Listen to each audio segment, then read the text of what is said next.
नमस्कार मित्रांनो, पावसाळ्याचे दिवस आहे तर तुम्हाला जर गाडीमध्ये इथेनॉलचा प्रॉब्लेम नको आहे तर एक खूप महत्त्वाची गोष्ट आहे तुम्हाला सांगतो. कस्टमरनेच ॲक्च्युअली सांगितलेलं आपल्याला तीच गोष्ट तुम्हाला सांगतोय की काय होणार आहे. जर तुमच्या गाडीचं रनिंग जास्त नसेल पेट्रोलवरती म्हणा किंवा तुमच्या गाडीवर जास्त करून CNGवर चालत असेल आणि ती थोडंसं पेट्रोल तुम्ही टाकीमध्ये ठेवावं लागतं 5-10 लिटर अशी गोष्ट असेल तर कस्टमरनेच काय करतात CNG प्लस पेट्रोल गाडी आहे इलेक्ट्रिक गाडी. सरांनी जो उपाय सांगितला होता की त्यांनी काय केलेलं आहे. सर काय करता आपण याच्यामध्ये ना आता CNG माझं खूप जास्त रनिंग असतं. CNG जास्त करून CNG वापरतो. वरती, बरोबर.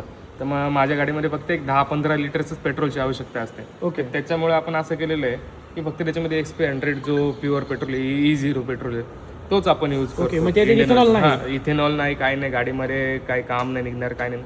तर तेच एवढं आपण एक प्रिकॉशन असं घेऊ शकतो त्यामध्ये. ह्याच्या व्यतिरिक्त दुसरं काय नाही. दुसरं काय करू शकत नाही. काय करू काय शकत करणार? XP100 सोडलं तर बाकी सगळ्या पेट्रोलमध्ये पॉवर पेट्रोल असू द्या किंवा कसलं पण पेट्रोल असतं त्याच्यामध्ये इथेनॉल आहेच आहे. इथेनॉलमुळे ना टाकीमध्ये पाणी तयार होतं मित्रांनो. त्यामुळे लक्षात घ्यायचा XP100 जर तुमची गाडी जास्त करून CNG चालत असेल किंवा पेट्रोलवरती पण चालत असेल पण आठवड्यातनं कधी तर निघत असेल तर त्या कंडिशनमध्ये प्युअर पेट्रोल टाकून घ्या. ते आहे XP100. त्या ठिकाणी तुमच्या गाडीमध्ये ना तर टँकमध्ये काय प्रॉब्लेम होईल ना तर फ्यूल पंपचा प्रॉब्लेम होणार आहे. कारण खूप छोट्या छोट्या गोष्टीवरती व्हिडिओ बनवतो त्यामुळे या पेजला फॉलो करा की तुमच्या गाडीमध्ये प्रॉब्लेम होऊ नये याच्यासाठी.